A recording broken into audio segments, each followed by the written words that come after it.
cet après-midi autour de la thématique des territoires victimes des forces séparatistes. Et donc on va parler de la France des ghettos communautarisés. Alors pour animer cette table ronde, eh bien, je vous demande d'accueillir Olivier Arsac, qui est le secrétaire régional d'Oser la France Occitanie et qui est par ailleurs maire adjoint de Toulouse. C'est à toi, Olivier.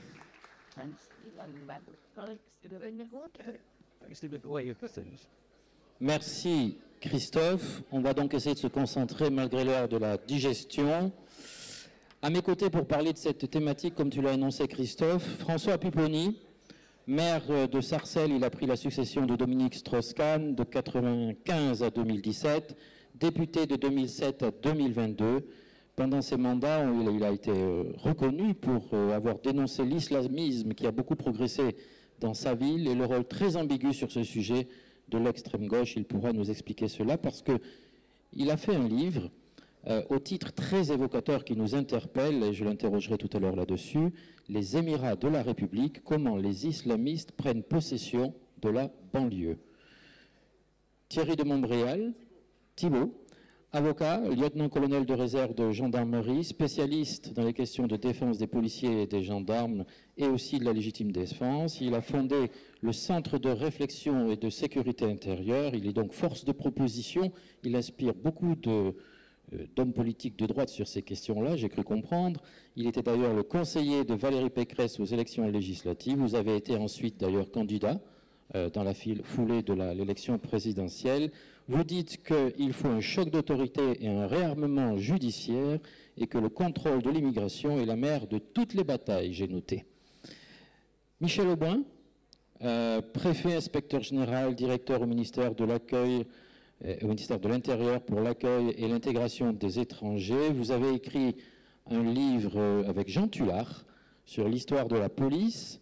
Vous avez écrit un autre livre sur le défi d'être français et le grand public vous a connu dernièrement avec ce petit fascicule de la Fondapol où vous avez décortiqué les travers du logement social et donc vous allez nous en parler, j'imagine. J'ai noté aussi plus récemment un article dans le Figaro où vous êtes favorable au retour du ministère de l'Immigration. Enfin, Karim Zeribi. Alors, on ne vous présente plus, mais peut-être que peu de monde le savent dans la salle. Vous êtes né à Avignon. Donc, vous êtes un peu le local de l'étape, dans un quartier à l'époque déjà difficile qui a été détruit, je crois, depuis. Vous étiez destiné à une carrière de footballeur, mais une grave blessure vous a réorienté. Comme votre père et votre grand-père, vous avez fait une carrière dans la hiérarchie de la SNCF. Vous avez conseillé sur des questions qui vous tiennent à cœur, l'accès à la citoyenneté, la prévention de la délinquance, la promotion de la diversité au sein de cette belle institution qu'est la SNCF. Vous avez fait de la politique. Vous avez été conseiller municipal à Avignon, opposant à Marie-Josée Rouag, et 2 fois à Marseille, si j'ai bien noté, une fois avec Jean-Noël Guérini et une fois avec Patrick Menucci. Vous avez été aussi député européen, élu sur la liste de Vincent Payon, mais vous ne vous êtes pas bien entendu avec les affaires socialistes. Voilà, et donc vous avez siégé finalement dans le groupe de Daniel Cohn-Bendit lorsque vous étiez élu. Enfin, dernièrement, vous nous en parlerez si vous voulez, vous avez fondé le Conseil mondial de la diaspora algérienne. Karim Zeribi, ma première question est pour vous. J'avais envie de vous interroger sur l'efficacité de la politique de la ville. Elle est souvent critiquée pour les sommes d'argent considérables qu'on y a mis depuis 20 ans. Cela avait vocation à réduire les ghettos, qui est notre sujet, à réduire sûrement aussi le communautarisme. Les ghettos sont toujours là, finalement. Le communautarisme et l'islamisme, lui, a beaucoup progressé. Et véritablement, on a l'impression qu'il y a 2 France aujourd'hui. 2 France côte à côte qui ne se comprennent plus.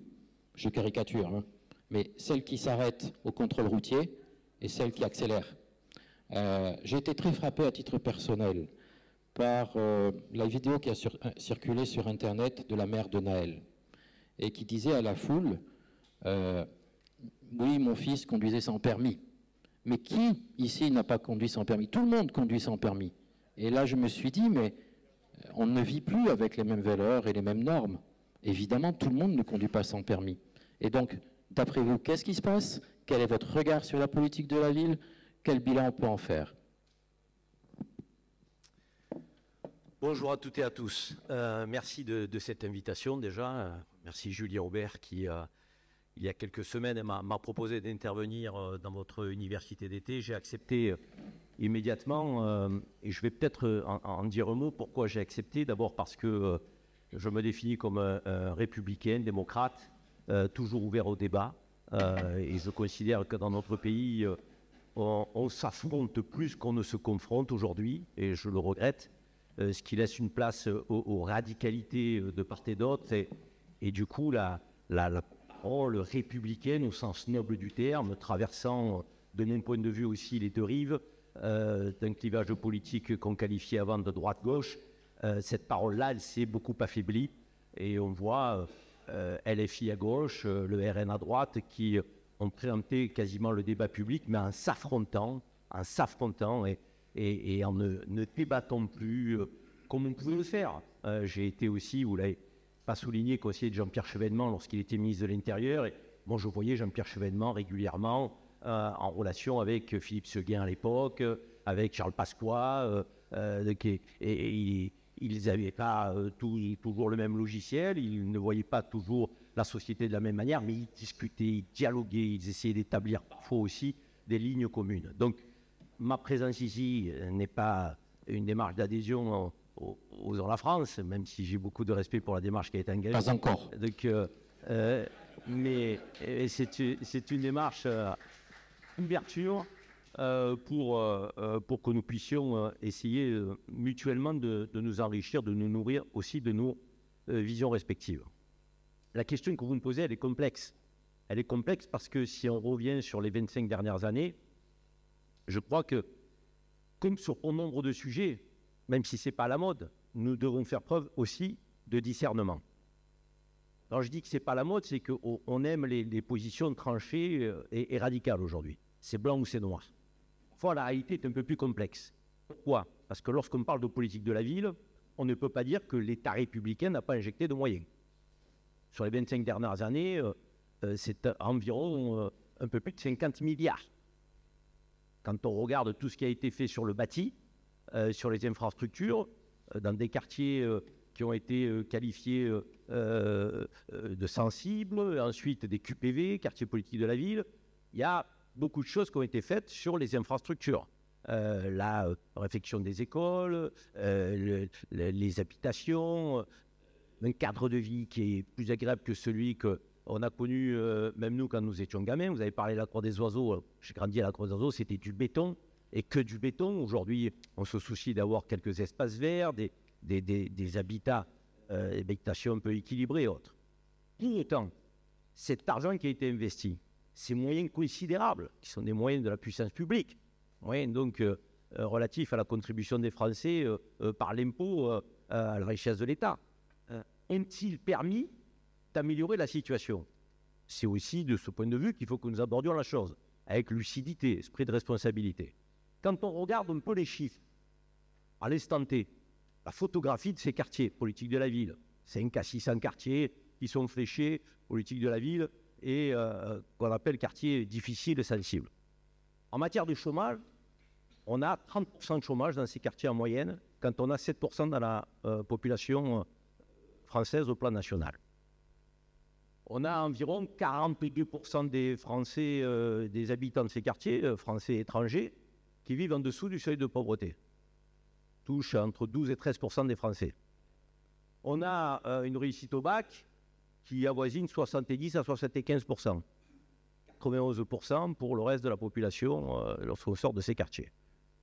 On a des chiffres en matière de délinquance qui sont effrayants quand on constate les chiffres en matière de violence.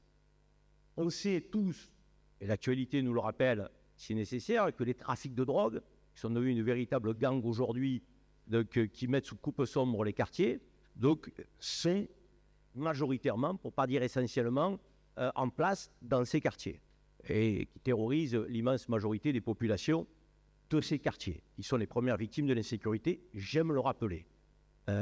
Et donc, ça veut dire que tous ces indicateurs, chômage de masse, échec scolaire, violence accrue, nous laissent à penser que tous les efforts que nous avons faits et que tous les moyens financiers qui ont été injectés n'ont pas permis, non pas de mettre ces quartiers au niveau du territoire national, parce que cette ambition-là, effectivement, elle eût été extraordinaire. Mais les problématiques se sont accrues. Elles ne se sont pas résorbées. Et donc, on doit et on se doit tous, quel que soit le bord politique, parce que depuis 25 ans, il y a quand même eu des alternances. Et là, encore une fois, facile de dire toujours c'est la faute aux autres, en expliquant que son bilan est exceptionnel et fantastique. Toutes les couleurs politiques qui se sont succédées, bon an, mal an, sont allées à peu près dans la même direction. Depuis 2003 que l'ANRU a été créée, et François Pupponi en parlera mieux que moi, il a présidé l'ANRU pendant quelques années. Mais depuis le plan Borloo, on a plus ou moins gardé cette ligne, je dirais, un peu en transcendance des clivages politiques. Et on voit bien que ce n'était pas la bonne direction. Alors, moi, personnellement, quel bilan je fais? J'ai été acteur associatif dans ces quartiers, j'ai été un élu politique, je vis dans les quartiers nord de Marseille au moment où on se parle, je suis toujours à la maison là-bas, quand je descends de Paris, je vais dans les quartiers nord de Marseille, et je vois cette situation se déliter, je vois bien que les choses ne s'arrangent pas, je vois bien qu'on a une oisiveté, qu'on a une délinquance, qu'on a des mots MAUX qui s'aggravent. Moi, je pense qu'on a fait l'erreur, de mon point de vue, de ne pas regarder la réalité en face sur 3 dimensions. D'abord, moi, je crois qu'on ne construit rien sur le désordre. Et c'est peut-être mon côté chevènementiste, mais si on ne peut pas aller et venir en toute liberté, si la sécurité n'est pas assurée, on ne peut pas imaginer quelque prospérité que ce soit, parce que sur le plan économique, il sera difficile de créer un écosystème positif et favorable. En matière d'éducation, on sera pollué par les fauteurs de troubles, même s'ils ne sont pas majoritaires, ce sont des minorités agissantes, organisées, qui polluent la vie de la majorité. Donc, il faut restaurer la sécurité. C'est pour moi le premier point crucial, la sécurité républicaine. Parce que l'immense majorité des habitants des quartiers, encore une fois, je le dis, même si on a tendance à généraliser, à faire des amalgames et tout, majoritairement, ils veulent élever leurs enfants dans les meilleures conditions. Majoritairement, il n'y a pas une maman qui est contente de voir son fils en prison. Il n'y a pas un papa qui se dit mon fils a échoué à l'école, génial, j'ai mis un enfant au monde qui va galérer toute sa vie. Pour autant, cette majorité-là, on voit bien qu'aujourd'hui, elle n'arrive pas à prendre le dessus et que la puissance républicaine n'a pas été suffisamment aux côtés de cette majorité pour éteindre cette minorité, pour la traiter.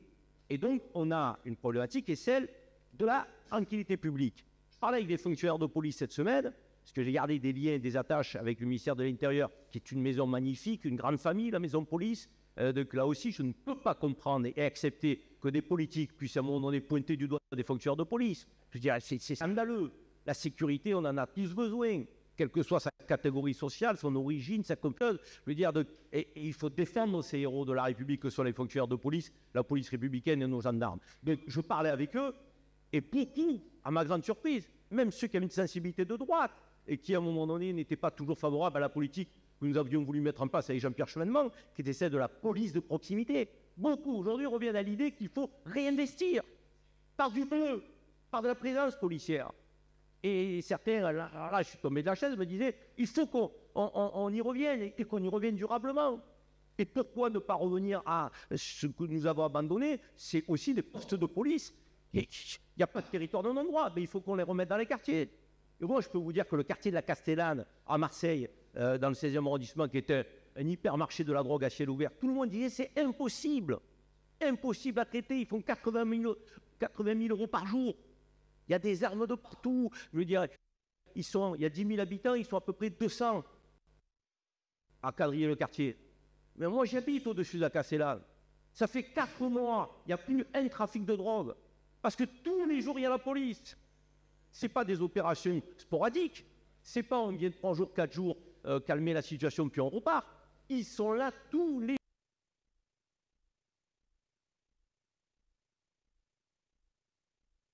police de papa, hein. C'est pas Iloutier qui vient faire du social. C'est une police qui est là pour dire non à l'inacceptable et courir derrière les voyous lorsque c'est nécessaire. Donc, Il faut restaurer la politique de proximité. Deuxième axe, je vais très vite, je vois que vous prenez le micro, c'est la dimension économique. Moi, une certaine gauche qui dit aux habitants des quartiers, t'inquiète pas, on va s'occuper de tout, crée ton association, on va te la subventionner, il faut qu'on arrête avec ça. Il faut qu'on arrête avec ça. Il faut développer économiquement ces quartiers. Et d'ailleurs, il y a un chiffre que je n'ai pas évoqué, 10% des créations d'entreprises dans notre pays proviennent de ces quartiers. Force est de constater qu'il y a une âme entrepreneuriale, pour peu qu'on la pique, qu'on la pousse, qu'on la structure. Les habitants des quartiers, contrairement à ce qu'on a pu penser, parce que beaucoup d'élus et de maires étaient communistes dans les quartiers populaires, ils n'ont pas un logiciel communiste. Ce sont des capitalistes, les habitants des quartiers. Hein. Ils veulent consommer, vivre dans des endroits sympathiques, s'acheter des vêtements, aller manger dans les restaurants. Ce sont des capitalistes. Ils n'ont pas une vision communiste de la société. Hein. Donc ce n'est pas le collectivisme et la planification, hein, leur projet. Hein. C'est s'en sortir dans la vie. C'est lever sur le plan social. Et c'est quoi qui fait ça? C'est la dimension économique, c'est le secteur privé, c'est le salariat, c'est l'entrepreneuriat. Donc il faut revenir avec force, surtout pour ceux qui ont de l'énergie positive, ceux qui ont fait des études, ceux qui sont méritants. Il faut à un moment donné leur dire, si tu te lèves le matin, si tu as un projet, la République va te permettre effectivement de mener à bien ce projet. Pour t'émanciper. Parce que trouver sa place sur le plan économique, c'est s'émanciper. C'est ne pas dépendre de la puissance publique. Tu crées une association, tu dépends des subventions. Une fois que le robinet est coupé, et beaucoup d'élus s'en sont bien satisfaits de cette situation. Il ne faut pas se mentir, hein, parce que le clientélisme, de droite comme de gauche, à un moment donné, il a bien trouvé sa place dans ces quartiers. Hein. On vous subventionne vos associations, si vous êtes pas sage, si vous ne votez pas pour nous, si vous ne collez pas les affiches, on va vous couper le robinet. Ça, c'est aussi des paroles de politique de droite comme de gauche. Il faut regarder les choses en face. C'est scandaleux. Donc il faut qu'on en sorte. Pour en sortir, émancipation économique. Troisième sujet et dernier, donc majeur. J'aurais peut-être d'ailleurs pu commencer par celui-là, mais comme je prétends que rien ne peut se construire sur des ordres, c'est l'éducation. L'éducation. Et l'éducation, ça ne commence pas par l'école. Ça commence par les parents. D'abord et avant tout. Et quand je disais que l'immense majorité des parents n'a pas envie de voir son enfant échouer, moi je le dis, et peut-être qu'à ce niveau-là, dans les effets de grandeur, on ne sera pas d'accord, l'immense majorité s'occupe de ses enfants. Dans les pires difficultés, mais ils s'occupent de leurs enfants. Et il faut aujourd'hui qu'on mette le paquet sur l'éducation. Ça veut dire le parent, encore une fois, méritant. Moi, j'ai grandi dans l'idée que la République, c'était la méritocratie. C'était la méritocratie. De manière un peu triviale, je dirais, c'est la politique de la carotte et du bâton. De manière un peu triviale. Tu es correct, tu respectes les règles de notre pays, tu fais tout pour t'en sortir, il faut qu'on mette une carotte pour cela. Pour cela, pas pour les autres. Pour les autres, s'ils sortent du droit chemin, il faut mettre un petit coup de bâton. Je pense que c'est caricatural peut-être pour vous, mais je pense que c'est comme ça qu'on doit repenser la République aussi dans ces quartiers. Parce que les méritants, ils ne sont pas récompensés. Les méritants, on les ignore. Ceux qui réussissent leurs études dans les quartiers, ils rasent les murs. Et quand ils envoient un CV, ils reçoivent 3, 4, 10 fois moins de réponses qu'un autre qui ne vit pas dans un quartier difficile ou qu'un patronyme qui sonne mieux à l'oreille du recruteur. C'est une réalité, ça. Or, si on ne sait pas récompenser celui qui veut s'en sortir, par les études, par l'effort, par le mérite, à un moment donné, c'est notre mécanisme républicain, notre idéal républicain qui s'écroule. Et donc, il faut qu'on arrête avec ce tout social qui aide. C'est bien d'aider, c'est bien la solidarité nationale, mais elle doit être corrélée de contreparties qui démontrent que la personne qui est aidée veut s'en sortir. Une personne qui est au RSA pendant 25 ans, c'est un problème. C'est un problème. Ça veut dire, pendant 25 ans, ce n'est pas possible, on ne peut pas être au RSA. Donc, merci, et donc, l'éducation, c'est fondamental. Donc, l'éducation, c'est les parents, méritocratie, et puis c'est l'école. Et j'en termine par là, c'est l'école. Et l'école, si on ne restaure pas l'autorité du maître et de l'instituteur, tout est foutu. Merci, Karim. Michel Auboin, l'élu local que je suis veut d'abord vous remercier pour la rédaction de ce rapport que j'ai lu, que j'ai adoré. J'invite vraiment les lecteurs, les auditeurs de la salle à se le procurer. Vous y décrivez que les 38 milliards qu'on met chaque année dans le logement social, en fait, engendrent des dérives, notamment pour les règles d'affectation.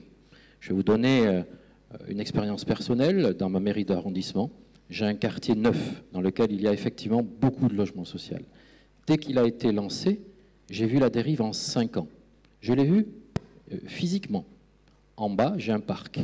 Au début, quand j'allais faire ma tournée pour voir si tout était en ordre, l'herbe bien taillée, les saletés bien ramassées, il y avait de la diversité.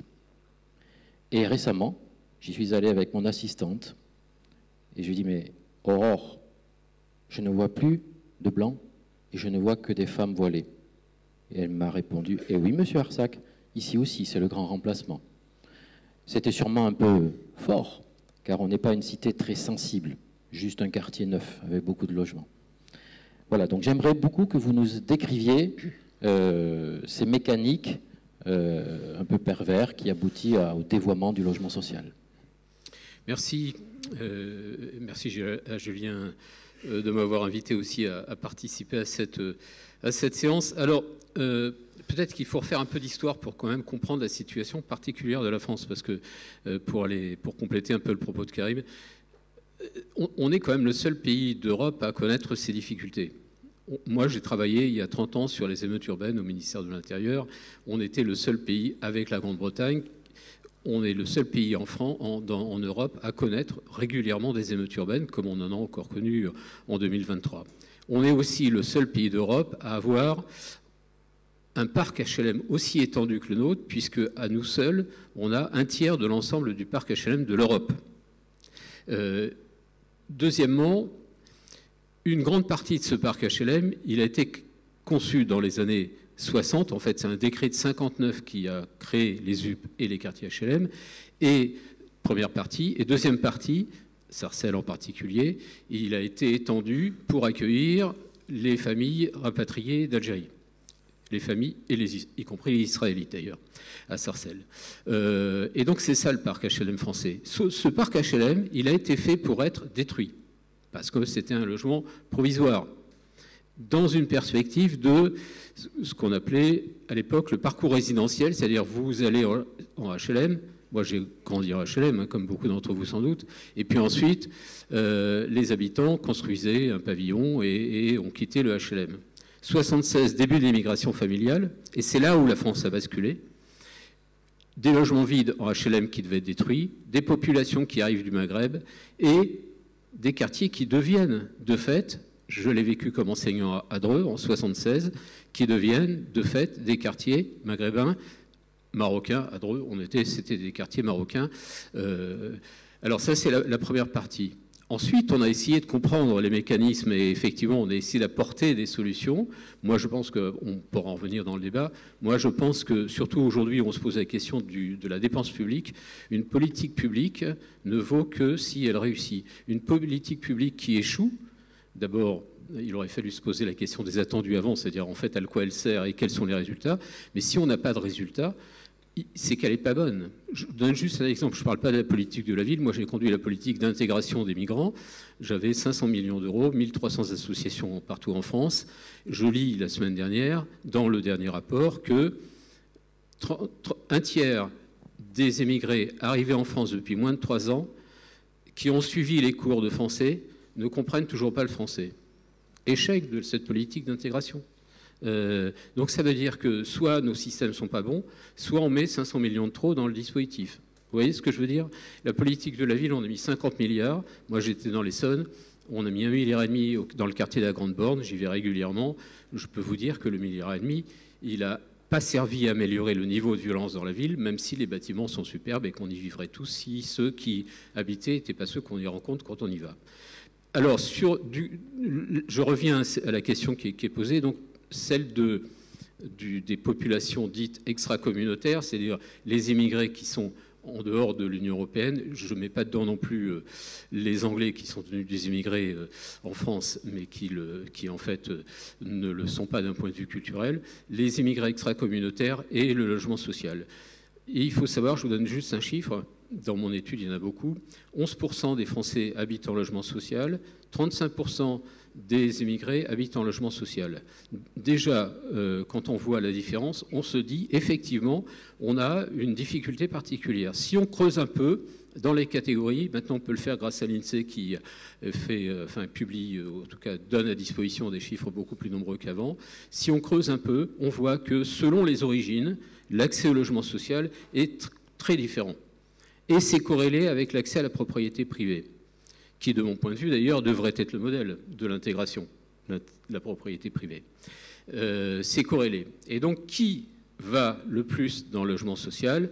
Les populations originaires d'Afrique, Maghreb, Afrique subsaharienne. Qui ne va jamais dans le logement social? Les populations turques, les populations asiatiques en général. Il faut savoir, par exemple, qu'en France, il y a plus d'Asiatiques propriétaires de leur logement en pourcentage que de Français propriétaires de leur logement. Jamais vous n'avez entendu parler de la délinquance asiatique en France. Donc on a une situation particulière. Mais ce qui m'a le plus surpris, et alors je ne comprenais pas ça, mais quand je l'ai corrélé avec les dernières émeutes sur lesquelles le ministère a essayé d'étudier pour un rapport d'ailleurs qui va être, comme les autres sans doute, rangé dans un tiroir avant d'être publié, et que vous n'irez pas, ce qui est le plus étonnant, c'est que parmi ces catégories, ceux qui utilisent le plus le logement social, c'est les familles algériennes. Et, le plus surprenant, c'est des familles algériennes depuis 3 générations parfois. C'est-à-dire qu'il y a les Algériens de la 2e génération, enfin plutôt les premières arrivées, les 2e arrivées et les 3e, donc les petits-enfants de la première génération, sont toujours majoritaires dans la demande d'accès au logement social et que donc ces familles n'investissent pas dans la propriété en France. S'ils n'investissent pas dans la propriété en France, évidemment c'est assez facile à saisir, c'est parce que le gain que permet l'occupation d'un logement social, puisque vous êtes en logement social, vous avez des loyers plus bas que dans le privé et vous touchez l'APL en général, donc il vous reste un reste à vivre. Ce reste à vivre permet d'investir non pas dans un logement en France, mais dans un logement en Algérie ou au Maroc. Ça vaut surtout pour le Maghreb, parce qu'évidemment l'Afrique subsaharienne, c'est beaucoup plus compliqué, c'est plus loin, etc. Donc ça veut dire qu'on a une suroccupation, je mets des guillemets à suroccupation, de ces familles dans le logement HLM. Et quand on reprend la cartographie du logement HLM, donc vous avez un tiers, en région Île-de-France, vous avez un quart des logements qui sont des logements HLM, mais quand vous avez, ça forme une sorte de pyramide, à la base, la population est assez mêlée, mais si vous êtes au sommet, c'est-à-dire dans les 1500 quartiers de la politique de la ville, et si vous allez encore plus haut dans les quartiers les quartiers prioritaires en matière de sécurité, à ce moment-là, vous avez une concentration de plus en plus importante de populations d'origine extra-communautaire. Je fais juste le point avec les dernières émeutes. Dernières émeutes, celles de juin 2023. Par rapport aux émeutes précédentes que j'avais vécues dans l'Essonne, quelle différence? La multiplication du secteur HLM partout en France a multiplié les difficultés partout en France. C'est-à-dire que tant qu'on avait la violence est sortie des grandes cités que nous connaissions depuis 40 ans et sur lesquelles on travaillait les uns les autres, elle est aujourd'hui dans des villes moyennes, dans des petites villes, parce que en fait l'application de la règle selon laquelle chaque commune doit avoir un quart de ses logements en logement social et qui finit par s'appliquer partout, y compris dans les villages, fait que vous avez des déplacements de population. Et dans ces déplacements de population, vous avez cette minorité dont parlait Karim tout à l'heure, qui est une minorité, c'est vrai, mais qui est une minorité hautement délinquante et hautement dangereuse, et qui, à elle seule, met quand même le feu dans tous les quartiers et finit par mettre le feu à la France. Parce que même s'ils sont minoritaires, vous avez quand même près de 10 millions de personnes qui habitent dans les quartiers. S'ils ne sont même qu'un pour 1000, ça fait déjà 10 000 individus. Et c'est toute la difficulté qu'on peut avoir du côté du ministère de l'Intérieur, parce que c'est bien de dire qu'on va faire de la police de proximité, mais objectivement, à la date d'aujourd'hui, je pense qu'on n'a pas les moyens. On n'a pas les moyens en effectif. On n'a pas les moyens juridiques non plus, hein, parce qu'il faudrait aussi que la police ait un peu plus de capacité à agir, mais on n'a pas les moyens en effectif pour reprendre tous ces quartiers. Donc de toute façon, on va être obligé de gérer encore sur le long terme cette situation qui est une sorte d'anomalie à l'échelle de l'Europe.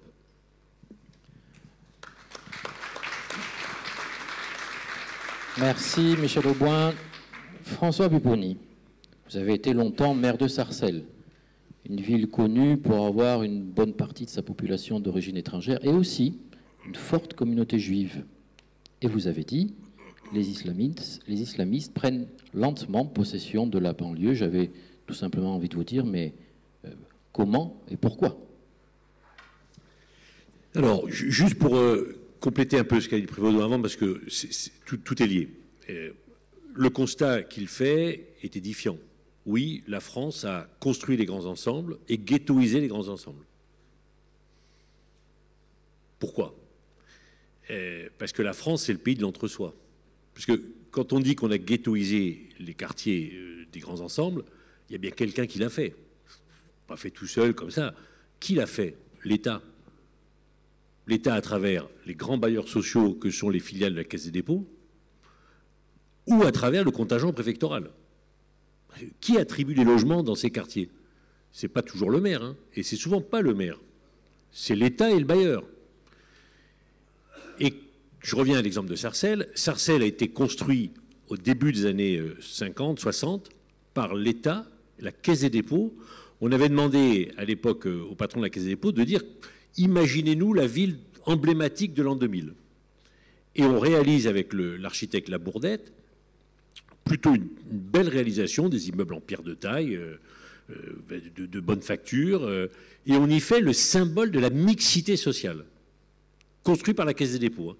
Un peu de copropriété, mais on voulait faire de la mixité. Moi, j'ai grandi dans cette ville, il y avait dans la cage d'escalier des avocats, des militaires, des instituteurs, des ouvriers. Voilà. C'était la mixité sociale, y compris d'origine.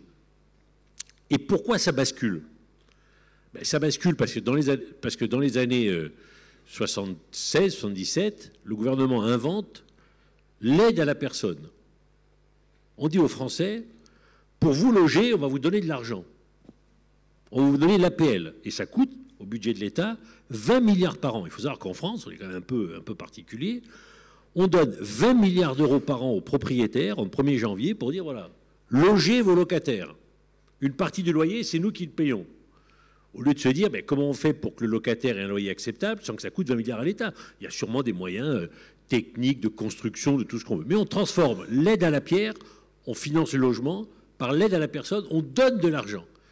Et là, les bailleurs, principalement sur la Caisse des dépôts, ils disent, oh là là, putain, ça c'est pas bête comme truc. Ah, moi, je préfère mettre les plus pauvres qui sont payés par l'État, comme ça je suis sûr de toucher mon loyer, moi. Puisque l'État me donne l'argent. Parce que si je loue à quelqu'un qui n'est pas aidé par l'État, s'il ne paye pas... Non. Donc, on fait basculer, et nous on l'a vécu à Sarcelles, on a dit aux bailleurs, si vous rénovez votre logement, vous avez le droit de monter au loyer plafond, c'est augmenter vos loyers, et si vous logez des gens qui sont APLisés, ben on vous paye le loyer directement. Ah bon? Oula! Donc, ils ont fait partir les classes moyennes en augmentant les loyers, et par qui les ont remplacés? Par les populations les plus fragiles. Et ces populations les plus fragiles, les moins fortunées, étaient les populations pour la plupart issues de l'immigration. Alors il y avait à la fois d'immigration post-coloniale, Afrique du Nord, mais aussi il y a eu tout un processus qu'on ne connaît pas, mais qui s'appelle le bivendum, qui était de faire venir les Antillais. Alors c'est pas de l'immigration, mais on fait venir, mais on a pris des Antillais aux Antilles, on leur a donné, venez en métropole, on va vous accueillir. Il y a eu un processus qui a été mis en place. Et moi j'ai vu arriver à Sarcelles, surtout les Antillais qui travaillaient par exemple dans les hôpitaux ou dans la poste, et voilà. Et après, si je peux me permettre, comment ça se passait à la préfecture? Bon, on affectait le premier logement à une famille de Maliens. Le Breton qui était sur le paillasson, il disait oula, le Malien, il arrive avec beaucoup d'enfants, je m'en vais. L'appartement était vacant. On proposait un Basque. Basque qui dit, oh là, non, j'ai pas trop envie, la banlieue, ça m'intéresse plus trop. Bon. Puis après, la préfecture, on disait, bon, allez, on va mettre un deuxième Malien. Et moi, j'ai vu une tour devenir la tour des Maliens, l'autre la tour des Marocains. Et donc, je le dis sans provocation, c'est l'État qui a organisé tout ça. C'est une politique d'État. Et quand Manuel Valls a parlé de politique d'apartheid, c'est ça qu'il voulait dire. C'est que ça ne s'est pas fait au petit bonheur la chance. C'est un moment où ça a basculé. Il y a un moment où on a basculé. Alors, j'en viens à votre question. Donc, on a ghettoisé les quartiers.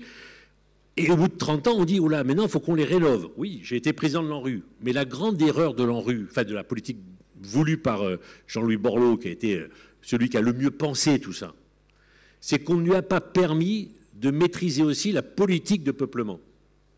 Et donc, on a fait des... Sincèrement, enfin, sans me flatter, sans me vanter, quand vous êtes dans un quartier en rue, ouf, enfin, ça a de la gueule, quoi. Les immeubles, les grands architectes internationaux ont travaillé, les immeubles ont été rénovés, ont été rasés et reconstruits. Mais comme on n'a pas maîtrisé la politique de peuplement, eh ben, on a continué à mettre les plus pauvres chez les plus pauvres. Moi, pareil, je l'ai vécu en tant que maire de Sarcelles, une tour neuve, construite par Action Logement, donc avec l'argent des entreprises françaises, où on ne devait mettre que des salariés. C'était ça le principe de l'ANRU. Action Logement devait remettre des salariés dans les quartiers défavorisés pour faire de la mixité, pour qu'il n'y ait pas que des gens au chômage, au RSA, en grande difficulté. On devait mettre aussi des gens qui travaillaient. Et puis Action Logement, qui avait un problème d'organisation interne, n'arrivait pas à attribuer les logements. Et le préfet, qu'est-ce qu'il disait? Oh là là là, là j'ai une tour là-bas où moi j'ai des dossiers d'ALLO, là.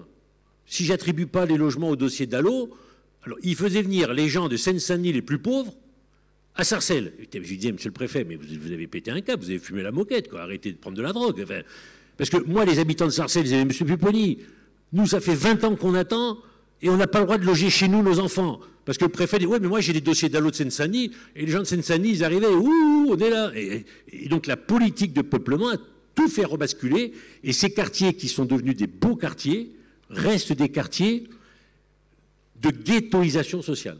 On a continué à mettre les plus pauvres chez les plus pauvres. Et là-dessus arrive, et j'en viens à votre question, les réseaux proches de l'islam radical, et en particulier les frères musulmans, qui disent, bon, quartier ghettoisé, des gens issus de nos territoires,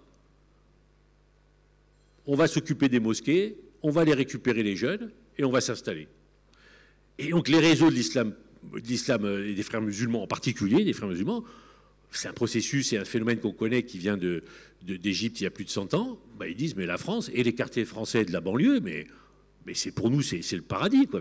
C'est open bar, quoi. Il y a tout.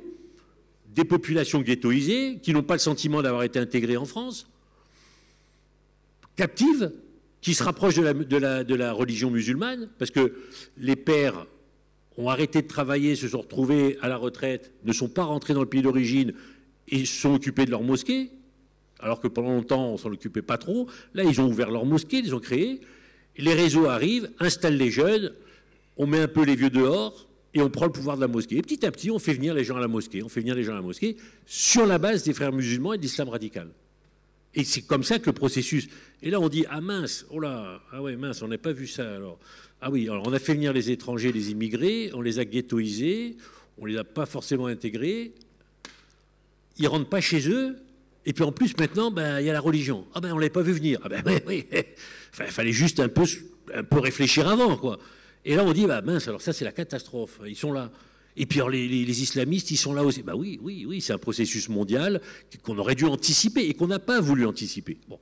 Et le processus, moi je le dis, je pense que ces territoires sont durablement aux mains de ces réseaux-là. Pourquoi? Parce que moi, je les ai vus arriver il y a une dizaine d'années à Sarcelles. Et sincèrement, moi, ils sont venus me voir à la mairie en me disant, monsieur Pupponi, ou vous êtes avec nous, ou vous partirez. Je suis parti. Mais quand ils l'ont dit, il n'y avait pas de menace. Hein. Et voilà. Nous, on est là. On sait que vous aidez beaucoup d'autres communautés. J'aidais beaucoup la communauté musulmane. Oui, mais maintenant, il ne faut pas nous aider, il faut être avec nous. Si vous ne l'êtes pas, vous partirez, on vous fera partir. Ils m'ont fait partir électoralement, pas physiquement. Ils m'ont fait partir électoralement. Pourquoi? Parce qu'ils sont nombreux, formés, militants, décidés, et ils sont là 7 jours sur 7, 24 sur 24. Et eux, ils s'occupent de la population du quartier. Quand il y a un drame, ils sont là. Quand il y a un problème social, ils sont là. Quand il y a une difficulté, ils sont là. Quand il y a un club de sport à aider, ils sont là. Quand il faut faire des cours de soutien le soir, ils sont là. Eux, ils sont là. Et les institutions, comme le disait Karim à juste titre, elles sont contentes de financer quelques associations pour dire, bon, on s'occupe de ces quartiers. Non, mais qui est là le soir quand il y a un problème? Qui est là le week-end quand il y a un problème? C'est plus les fonctionnaires, hein, c'est plus l'État, c'est plus la République. Et on ne peut pas en vouloir assez... Moi, j'ai vu des femmes... Et vous savez, ils ont fait quelque chose qui je me suis dit, merde, pourquoi on n'y a pas pensé? Nous, on faisait des cours de soutien le soir pour les enfants des familles en difficulté. On les aidait, on faisait des cours, c'est super. Mais les enfants des classes moyennes, qui avaient parfois quelques difficultés, ceux-là, on disait, bah, les parents, ils ont qu'à s'en occuper. Hein. Mais des fois, les parents, bah, ils n'étaient pas là, ils travaillaient. Et les frères musulmans ont mis en place des cours de maths, d'anglais, de français, accessoirement aussi d'arabe.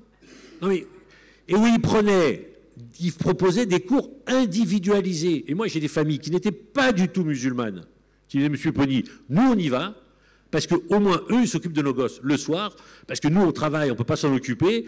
Vous n'en faites, comme le disait Karim, vous n'en faites que pour ceux qui ont des problèmes et des difficultés. Nous qui n'avons pas de problèmes et de difficultés, personne ne s'occupe de nous.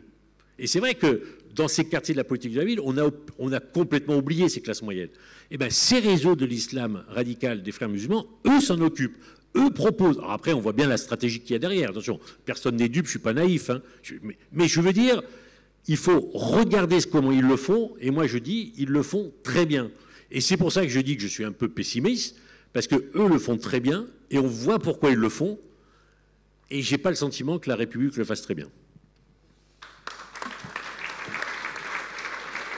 Merci, M. Pouponi. Thibault de Montbrial. J'ai envie de vous emmener sur le sujet encore du séparatisme qui a été évoqué un peu ici et aussi ce matin, mais sous une forme un peu différente parce que il y a ce que j'appellerais une sorte de séparatisme musulman non violent, doux, une sorte de séparatisme d'ambiance qui s'établit dans ces ghettos, une sorte de pression sociale pour se voiler, pour faire le ramadan. On a l'exemple malheureux dans l'actualité ces derniers mois d'une jeune fille qui avait été passée à tabac parce qu'elle avait un petit copain qui n'était pas musulman, etc. Quel est votre regard sur le danger de ce séparatisme qui progresse lentement et pour laquelle on a l'impression de n'avoir aucune prise pour le stopper? Est-ce que vous permettez au mâle blanc de plus de 50 ans qui a mal au dos de se lever le temps de vous dire quelques mots? Merci Julien pour cette invitation. Merci à tous, c'est un plaisir d'être avec vous. Et en vous écoutant tous les trois, j'avais envie, si vous le permettez, de très légèrement élargir le débat pour ensuite revenir bien sûr à la question de cette table ronde. Parce que vos retours d'expérience me rappellent ce qu'on me raconte partout en France, ce que racontent les gens sur le terrain, les policiers, les élus locaux, et ce que les élus parisiens ont vraiment du mal à concevoir de façon stratégique. Je pense qu'aujourd'hui, la France est dans un état de danger qu'elle n'a jamais vécu depuis la Deuxième Guerre mondiale. Je pense que nous sommes en risque structurel et je pense que notre classe politique professionnelle nationale ne l'a pas compris, ou si elle l'a compris, est tellement formatée, puisqu'elle est elle-même issue génération après génération de ce qu'on apprend dans les écoles et de la façon dont il faut traiter les problèmes et tels qu'ils ont été traités par la génération d'avant et encore celle d'avant, que notre classe dirigeante nationale actuelle a beaucoup de mal à comprendre qu'on est au bord d'un gouffre, et elle est dans une logique qui se comprend assez bien humainement, qui consiste à dire ça a tenu 40 ans, certes ça va très mal, mais ça tiendra bien 1 mois, 2 mois, 3 mois, 6 mois, 1 an, un mandat de plus. Et donc ça va sans doute s'écrouler, parce qu'en privé il y a beaucoup de gens qui le disent, mais tant que ça ne s'écroule pas quand je suis au pouvoir, finalement, tout va bien. La mère de toutes les batailles, mesdames et messieurs, et en vous l'écoutant, j'en suis encore plus convaincu, c'est la lutte contre l'immigration. L'immigration, ça n'est pas un sujet qui doit être traité par l'émotion, c'est-à-dire qu'il faut faire exactement l'inverse de ce qu'on fait dans la politique française actuelle, c'est-à-dire que selon que vous alliez sur France Inter ou sur Europe 1, le sujet n'est pas abordé pareil, et on va tout de suite vous poser des questions qui visent à faire vibrer une fibre qui est une fibre émotionnelle. L'immigration, c'est un sujet de souveraineté. C'est un sujet qui doit se traiter froidement, se penser rationnellement, avec une seule boussole, un seul guide, c'est l'intérêt de notre société, l'intérêt de nos concitoyens, l'intérêt de notre pays. Pourquoi est-ce qu'aujourd'hui, notre immigration totalement non maîtrisée est devenue un problème majeur avec les conséquences que ça a dans les cités? Sur les 2 dernières années entières dont on a les chiffres, on sait qu'en grande masse, le nombre de premières demandes de visa et premières demandes d'asile est équivalent à tout petit peu moins de 500 000 personnes, c'est-à-dire l'équivalent de la population de la ville de Toulouse, alors que le nombre de gens qui sont renvoyés dans leur pays, toutes causes de renvoi compris, c'est 20 000 personnes. Donc vous avez 500 000 qui rentrent, 20 000 qui sortent. Donc sur les années 22-23, ça fait 1 million qui rentrent et 40 000 qui sortent. Donc chacun comprend bien, par les simples mathématiques, que ça n'est plus possible. Il y a 3 conséquences. La première, elle est sociale. Les services publics. Tout le monde dit les Français sont très attachés à leurs services publics et ils regrettent qu'aujourd'hui les services publics ne fonctionnent plus. Il y a plusieurs causes évidemment, mais l'une des causes, c'est que les services publics sont formatés par un certain nombre de gens qui contribuent. Vous êtes contributeur par les cotisations que vous payez et en contrepartie, il y a des moyens. Mais quand vous avez des centaines de milliers de personnes qui sont non contributeurs et qui ont accès à ce que vous financez, à un moment donné, ça ne peut plus fonctionner. C'est mathématique et chacun peut comprendre si on fait des analogies avec des situations personnelles. Si dans une famille de 4 personnes avec un budget d'1 salaire ou de 2 salaires, tout à coup on vient demander à faire tourner 10 personnes de plus qui viennent sans contribuer, chacun comprend bien que ça ne peut pas marcher. Je pense, moi, là, on parle d'économie budgétaire, mais que sur la fraude sociale, sur les prestations sociales non contributives, etc., il y a énormément de moyens à économiser. Et pour le dire d'un mot, l'État-providence ne peut pas s'accommoder de l'immigration de masse et il faut casser l'attractivité sociale de notre pays. Le deuxième point, c'est la sécurité. Moi, ceux qui suivent ne seront pas étonnés. Je pense que la sécurité, ça n'est ni de droite ni de gauche. Quand on dit, moi, je travaille sur la sécurité, moi, je suis pour le rétablissement de l'autorité, tout de suite, on est suspecté d'être un crypto-fasciste et parfois pas crypto selon les médias et même les gens qui sont de gauche, voire du centre, avec une espèce, là encore, de perte de boussole totalement étonnante. La sécurité, c'est le préalable à la vie apaisée en société. C'est-à-dire que si vous n'avez pas de sécurité, tout le reste n'a pas de sens parce que ce sera le chaos. C'est plus la peine de parler de politique culturelle, associative, etc. Ce sera le chaos. Donc la sécurité, c'est préalable.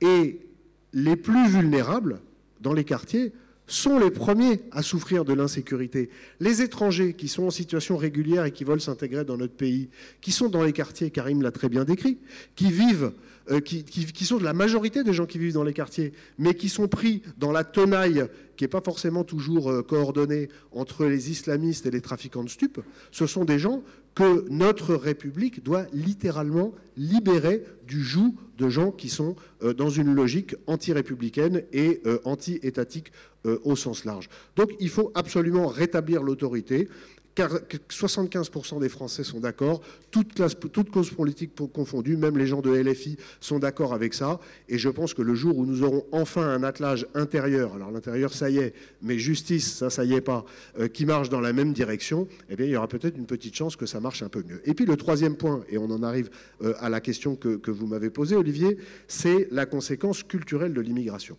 Alors on vous dit, vous savez, il y a une espèce de... La propagande est épaisse. Pour émotionnaliser le discours, on vous dit la France a toujours été une terre d'immigration. Absolument faux. Ça a commencé en 1850 pour des raisons liées aux besoins économiques et aux besoins de production, révolution industrielle et aux besoins militaires de la France. Ensuite, il y a eu une évolution sur la composition de l'immigration. Jusqu'au début des années 60, la population migrante était une population chrétienne. Ça ne veut pas dire que ça se passait très bien. On sait très bien par tous les récits que les Polonais, les Portugais, les Espagnols, les Italiens ont eu du mal à s'intégrer. Mais le fait qu'ils soient avec le même socle culturel chrétien que les Français a fait que ça a été beaucoup moins compliqué. Et on n'a pas pensé, il y a eu un grand impensé qui était la différence de culture. Comme très vite le sujet de la différence de culture a été confisqué. Moi, je pense que c'est par l'action de François Mitterrand, parce que ça l'arrangeait dans les années 80, mais on ne va pas rentrer là-dedans, par l'extrême droite, c'est devenu impossible d'en parler sans se faire traiter de crypto-fasciste, sans le crypto. Je pense au contraire, et François Pupponi l'a très bien décrit, que nous avons là un combat vital et qu'il ne faut pas tomber dans le piège sémantique qui consiste à confondre la lutte contre le terrorisme islamiste, donc contre la violence, sur laquelle tout le monde est à peu près d'accord, avec le vrai combat qui est la lutte contre l'idéologie qui est derrière cette violence. Et cette idéologie, elle est aussi portée, et elle est surtout portée dans notre pays, par des gens qui ne sont pas violents. Ils sont pour une forme de conquête lente qui a été théorisée par les frères musulmans, par les frères salafistes, et qui aboutit exactement à ce que François Pupponi a déclaré à raconter sur son expérience à Sarcelles. Donc nous sommes aujourd'hui à la croisée des chemins et compte tenu de l'évolution démographique de notre pays, compte tenu des efforts de pays par leurs services et leur ingérence comme l'Algérie et la Turquie, si nous ne faisons pas une forme de révolution culturelle sur le sujet et si nous ne nous mettons pas en mesure d'accueillir beaucoup moins pour accueillir mieux, mieux dans l'intérêt des gens qui arrivent et mieux dans l'intérêt de la population qui est déjà sur le territoire français, nous allons à la catastrophe. Et pour ce faire, et je vais terminer par là, il y a une chose qui est essentielle et qui est le préalable à toutes les mesures politiques courageuses qui devront être prises un jour ou l'autre, et dont je vous dis franchement que je ne pense pas que ce soit telle ou telle politique actuellement au pouvoir ou aux marges du pouvoir, ou espérant arriver au pouvoir, qui aura véritablement le courage de le faire, mais sans doute un jour, une classe politique portée par les événements sera-t-elle contrainte de le faire? On en parlera peut-être au moment des questions. En tout cas, quels que soient les scénarios, il y a une chose qui est sûre. C'est comme en psychanalyse, c'est que pour être aimable, il faut commencer par s'accepter, idéalement finir par s'aimer, mais au moins s'accepter tel que l'on est. Et on ne pourra travailler sur ces questions dans les quartiers, mais partout ailleurs en France, on ne pourra reprendre la main en matière d'éducation sans être capable d'accepter qui nous sommes. Qui nous sommes. Tu veux venir chez moi? Très bien. Voilà qui je suis. Voilà d'où je viens. Voilà comment je vis. Qu'est-ce que nous sommes? Tout le monde glapit. Les valeurs, les valeurs, les valeurs. Et personne ne les définit. Ben moi, je vais tenter de les définir. Il faut le dire. Nous sommes un pays aux racines gréco-latines, de tradition judéo-chrétienne, et qui s'est construit autour, à mon avis, de 4 grands piliers. Le premier, c'est le droit de croire, de ne pas croire, de recroire, de changer de croyance, en termes spirituels. Le deuxième, c'est d'aimer qui l'on veut. Alors on peut ne pas être d'accord sur telle ou telle conséquence juridique, mais la France est un pays où on a la chance, dès lors qu'on n'est pas dans la contrainte à autrui, de pouvoir avoir la vie amoureuse, la vie sexuelle que l'on veut. Et c'est un privilège extraordinaire. Le troisième, c'est une forme de gouvernance qui est malgré tout tournée vers l'homme au sens large. Et tout ça, ce sont des valeurs de fraternité qui, en amont, sont les valeurs chrétiennes, mais plus personne ne le dit. Et puis le dernier point, c'est l'égalité homme-femme. Alors, c'est pas parfait, alors il y a encore du travail, mais la place de la femme dans la société française, je pense, est une des raisons pour lesquelles notre société est encore si attractive, et c'est la raison pour laquelle il ne faut absolument pas transiger avec les uns ou les autres sur leur façon de traiter et de voir la femme, et surtout de ne pas tomber dans le piège qui consiste, au nom de nos libertés et de nos valeurs, à nous faire prendre un revers, un peu comme au judo, où le petit utilise la force du grand, et où, au nom du droit des femmes, de demander à qu'elles puissent être voilées et être de plus en plus effacées de l'espace social, soi-disant parce que, j'ouvre les guillemets, c'est leur choix, fermez les guillemets, c'est pas du tout leur choix, et je regrette que beaucoup soient naïfs, que des subventions soient données à des associations qui sont au moins ambiguës, et je regrette que l'Union européenne finance des associations qui soient ouvertement proches des frères musulmans et des services turcs. C'est pas un autre problème, c'est un problème majeur. Pour finir, mesdames et messieurs, tout ça, après on peut parler des détails des mesures, j'en ai en stock, vous imaginez, un certain nombre, dont certaines qui pourraient être mises en œuvre par décret, là encore, si on est capable de les assumer et d'être capable de se faire traiter de salaud par libération sans rougir. Mais ce qu'il faut, mesdames et messieurs, si vous avez parfois un doute, si en sortant d'ici, vous allez voir des copains et que vous dites « Ah ouais, mais vous n'osez pas trop dire que vous étiez avec Julien Aubert, que vous avez entendu Thibault de Montbrial ou d'autres. Si vous êtes quand même encore un peu sensible au qu'en dira-t-on, à la façon dont on va vous parler de vous, etc. » Eh bien, mes amis, il faut un petit peu de courage. Mais le courage qu'on vous demande, après tout, c'est un courage avec un petit C. Parce que ceux qui nous regardent de là-haut, vos grands-parents, vos arrière-grands-parents, ceux qui étaient à Verdun dans les tranchées, épaule contre épaule, avec de la boue jusqu'aux genoux, qui se regardaient, qui attendaient le coup de sifflet du lieutenant et qui savaient que 30 secondes plus tard, 40% d'entre eux seraient morts ou très grièvement blessés, eux, ils ont eu du courage. Eux, ils ont tout donné pour notre pays. Eux, ils ont leur nom sur nos bâtiments aux morts, sur nos mairies. Eux, merci. Eux, je finis ma phrase parce que c'est la mère de toutes les batailles. Eux, ils dorment au pied de notre drapeau. Et ce drapeau, nous devons le relever. Merci Thibault de Montbrial. Je vais vous poser sur un autre vecteur, me semble-t-il, de la ghettoisation, mais peut-être que vous avez un peu envie de réagir aux propos des uns des autres. Je m'en doutais un peu. Je suis venu pour dire ce que je pense. 3 minutes. Non, moi, il y a une chose qui me dérange. Je vous le dire clairement et un peu crûment. Quand on parle d'islam et de musulmans, j'ai le sentiment, et je ne suis pas le seul, peut-être ici je suis le seul, mais je peux vous dire qu'à l'extérieur je ne le suis pas, qu'il y a un discours qui est essentialisant. Alors, vous ne le ressentez peut-être pas, parce que sur le plan identitaire, vous ne vous sentez pas concerné par ces dimensions-là. Moi, je suis français, d'origine algérienne, de confession musulmane. Je suis né à Avignon, je suis un provençal. Et même si je disais le contraire, mon accent me trahirait, mais je ne dis pas le contraire parce que je suis fier de mes racines provençales. Et je considère aujourd'hui que des gens comme moi, il y en a des millions en France. Parce que quand on regarde mes enfants, et je suis grand-père depuis 1 an et demi, mon petit-fils, on arrive à la 4e génération.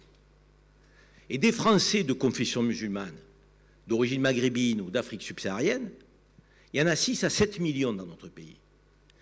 Et ces 6 à 7 millions, ils n'adhèrent pas aux frères musulmans.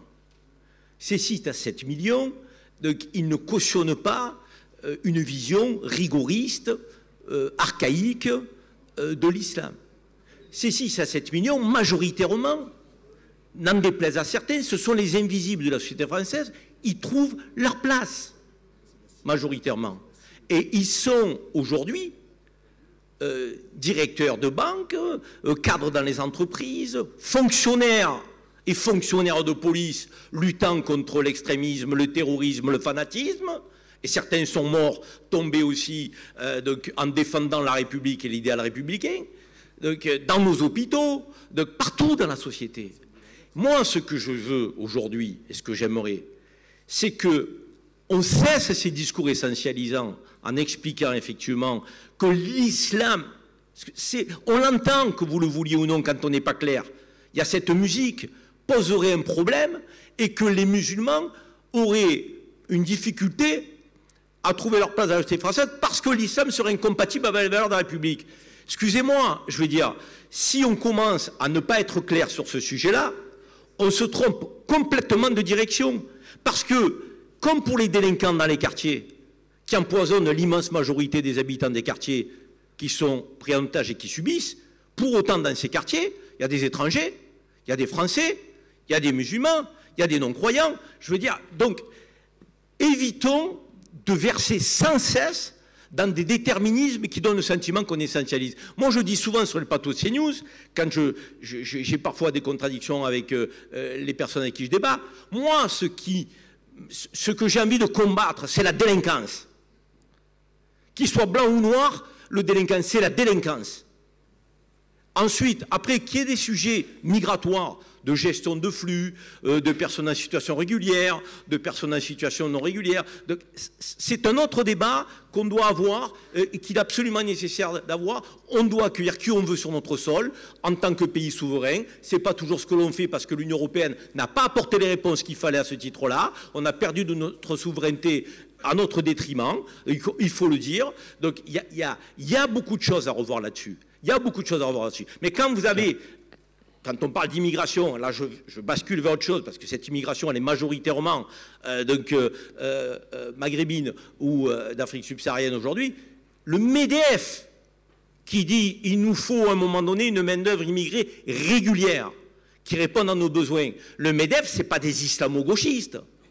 Donc, à un moment donné, et quand on me dit, bon, on n'a qu'à augmenter les salaires et les Français prendront les postes. Mais arrêtons d'être ridicules. De tout temps, on a eu des immigrés qui ont occupé nos postes.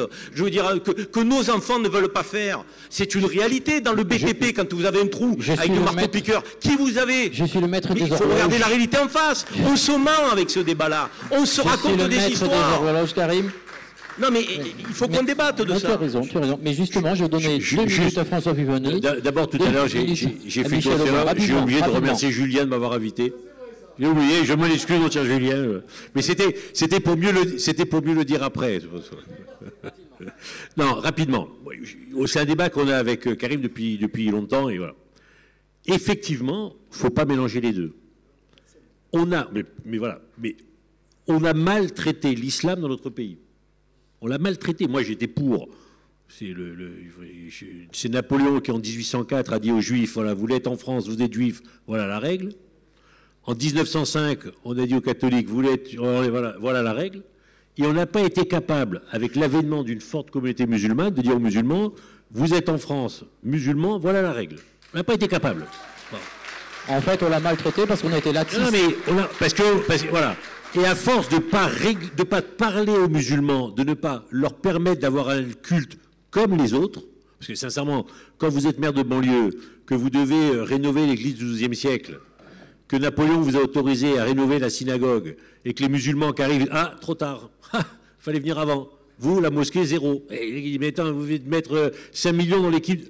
Ah bah oui, mais ça c'est la loi. Et les juifs, ah ouais, mais Napoléon, et nous, ah bah trop tard. Voilà. C'est comme ça que ça se passait aussi. Donc l'idée, ça aurait été de dire aux musulmans, on va vous permettre aussi à l'islam de France d'exister en tant que tel, ce qui n'exclut pas après d'empêcher que l'islam de France, et c'est là mon sujet, bascule dans l'islam rigoriste. C'est ça qu'il faut. Parce que, mais comme on s'en est pas occupé, bah, ils sont en train de basculer dans l'islam rigoriste par les jeunes. C'est les jeunes qui petit à petit prennent les mosquées, bah, parce que l'âge aidant, les parents s'en vont, décèdent, etc. Et les jeunes, voilà. Et c'est ça qu'il faut lutter. C'est à la fois permettre aux musulmans d'exister en France parce qu'ils ont le droit de vivre leur religion, sans que l'islam de France bascule aux mains des frères musulmans. Thibault de Montbrial, je crois que vous avez envie de réagir. Et après, 3 minutes, le préfet. C'est très bien. 3 minutes, Thibault. C'est très bien que François Pupponi ait commencé la réponse parce que je vais la compléter. Personne, en tout cas autour de cette table, et on se connaît bien, n'a jamais essentialisé. Moi, j'ai des clients qui sont des clients musulmans, fonctionnaires, notamment de police, qui se font accuser par les islamo-gauchistes qui, eux, essentialisent en disant parce que tu es d'origine maghrébine, tu es un traître si tu t'intègres dans cette république. C'est eux qui essentialisent. C'est sur les islamistes et l'extrême gauche. Donc, il faut pas inverser le truc. Et c'est précisément parce qu'un nombre important de nos compatriotes musulmans sont les invisibles, et moi j'aime bien ton expression, parce que c'est des invisibles au bon sens du terme, c'est des gens qui sont dans la République française, qui y ont toute leur place, mais c'est pour les protéger, parce que l'effort, les coups de boutoir qui sont ceux des frères musulmans et des salafistes, et qui sont d'autant plus importants que la part de la population de culture d'origine musulmane et donc peut-être plus sensible à certains discours que des gens qui ne sont pas de culture musulmane, que cette part de population est de plus en plus élevée, non seulement en France, mais en Europe, parce qu'en réalité on parle de la France, mais c'est un combat européen. C'est parce qu'il y a une fragilité d'un socle large de population que nous devons être totalement accueillant et intégrant, et considérer ensuite que c'est un non-sujet pour ceux qui sont totalement épanouis au sein de notre société, mais pour autant être hyper vigilant et dénoncer tous les risques de dérive. Et encore une fois, il y en a qui sont coordonnés, organisés à la fois par des organisations internationales et par des États qui visent à nous déstabiliser. C'est toute la difficulté. Et je dirais pour finir en 20 secondes que je regrette, je suis heureux que tu tiennes ce discours, et on a déjà eu ces échanges plusieurs fois, notamment sur le plateau, mais même en dehors, mais je regrette, moi, que les voix qui sont en réalité les plus légitimes pour parler de ça, pour parler du risque pour la communauté musulmane de l'extrémisme et de la radicalisation. C'est pas un mec qui s'appelle Thibault de Montbrial, dont un ancêtre a été anobli au XIVe siècle. Ce seraient les vrais gens légitimes pour en parler, ce seraient les gens que les jeunes écoutent, c'est-à-dire les artistes d'origine musulmane et les sportifs d'origine musulmane. Et moi, mon malaise, puisqu'on parle de malaise, eh bien, c'est que ces gens-là ne le font pas.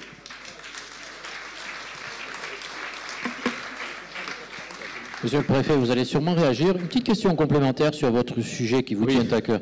Et si on supprimait le logement social carrément, qu'on récupère les 38 millions d'euros pour les mettre dans d'autres services publics, si nécessaire? Milliards. On peut évidemment pas faire ça directement. Par contre, non, mais par contre, moi je pense franchement, et je l'ai écrit d'ailleurs, qu'il faut un moratoire. avant qu'on remette tout à plat, y compris toutes les dérives du type loi Dallot, loi SRU, etc., parce que c'est l'empilement des textes qui a conduit. Bon, c'est vrai que les préfets les services de l'équipement mettent tous les jours des étrangers dont vous ne voulez pas dans vos logements à la place des gens qui habitent dans la commune depuis toujours et qui peuvent pas se loger. Je suis aussi élu local, je vis ça aussi. C'est complètement évident, mais c'est le mécanisme qu'on a mis en place. Vous savez, un étranger, un étranger sur 3 arrivé depuis moins de 3 ans, a déjà un logement social, alors qu'en Île-de-France, il faut 10 ans minimum pour en avoir un. Donc ça veut dire qu'on a ce qu'on appelle un coupe-fil, des passe-droits. Ce n'est pas des passe-droits à la tête du client, c'est la loi qui a organisé ces coupe-fils. Moi, je pense que ce système ne fonctionne plus et donc il faut un moratoire. Cette année, on ne construit plus de logements sociaux, on remet tout à plat, on revoit tous les acteurs, les élus locaux, etc. Et on se dit les choses dans le blanc des yeux. Pas facile. Moi, je devais intervenir au mois de novembre devant les organismes HLM. J'ai intervenu devant eux avant de faire ce rapport. J'ai reçu il y a 2 jours un courrier, à peine poli, en me disant que, eu égard à la façon dont je traite maintenant le HLM, je ne serai plus invité dans ce cénacle. Donc, c'est un vrai problème. Moi, je suis quelqu'un de modéré. Je veux dire, j'essaie juste de dire des vérités fondées sur des chiffres. C'est un vrai problème, parce que si on ne se dit pas les difficultés, on ne risque pas de les traiter un jour. Donc, je pense que sur le logement social, un moratoire s'impose. Sur la politique de la ville, un moratoire s'impose. Sur la politique d'intégration que j'ai dirigée, un moratoire s'impose. Cette année, au Parlement, j'étais devant la Commission des finances mardi pour parler de cette politique. On inscrit au budget 2,2 milliards € pour l'immigration et l'intégration des étrangers. Des nouveaux étrangers, pas de ceux qui sont là depuis longtemps, des nouveaux qui arrivent, des 500 000 qui sont arrivés l'an dernier. Je veux dire, c'est pas raisonnable. Voilà, c'est pas raisonnable de continuer à avoir ce type de politique. Les solutions sont compliquées à trouver. Et on ne le fera pas en une année, ça j'en suis absolument persuadé, mais juste on arrête tout, on économise 10 milliards sur le logement, on économise 2 milliards sur l'immigration, on a déjà une partie du trou qui est comblée, et on réfléchit à la façon demain de refaire du logement dans ce pays. C'est quoi le logement en France? Parce qu'on a parlé tout à l'heure de France qui se regarde, mais en fait il y a 3 France, parce qu'il y a 3 types d'habitat en France. Il y a les centres-villes, de plus en plus bourgeois et de moins en moins peuplés. Même Paris perd de la population. Il y a les zones pavillonnaires qui prennent beaucoup d'espace et qui posent des problèmes. Et on a les HLM. Et on a 3 France différentes. Mais on les a déclinées, y compris dans les petites communes. Parce que le fond du problème du logement, comme je l'ai dit tout à l'heure, c'est qu'on est en train de les démultiplier.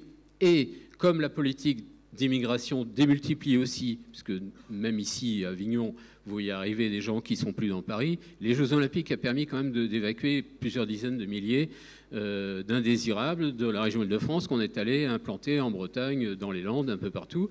Donc on va alors créer du logement social, on va faire des micro-territoires. Je termine juste pour répondre à Karim sur la question de l'islam.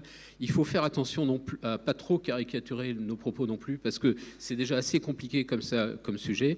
Moi, j'ai aucun problème, et d'ailleurs, j'ai aidé à l'installation de mosquées. Je suis très ami avec un recteur d'une grande mosquée de France, donc j'ai aucun problème avec l'islam. Je pense que la France n'était pas armée et que la laïcité nous a jamais aidés dans ce... Non, ce truc-là. Non, je le dis parce que je continuerai à parler sur ces sujets, et en même temps, c'est compliqué de parler. Par contre, l'islam dans le monde entier, ça a été dit tout à l'heure, commence à être submergé par la vague des frères musulmans, qui est ancienne, qui vient d'Égypte avant la guerre. Et aujourd'hui, les jeunes, une partie. Tu ne peux pas dire ça, il y a 2 milliards de musulmans. Non, je dis, alors le terme de submergé est peut-être de trop. En tout cas... On termine. Oui, mais les frères musulmans prennent pied dans beaucoup de pays. Alors pas forcément dans les gens qui arrivent, mais dans une catégorie particulière de la population musulmane aujourd'hui, qui sont les jeunes, et qui sont plutôt les jeunes installés. Et pas du tout les ouvriers, évidemment, et pas du tout les jeunes en difficulté. Bon. Et donc, il faut traiter cette question des frères musulmans. Et si on ne la traite pas, de toute façon, ça a été dit tout à l'heure par François Pupponi, ils vont finir par s'installer dans toutes les mosquées qui existent. Il existe 2000 grandes mosquées en France. Merci, messieurs. Je crois que vous avez bien chauffé la salle. Merci.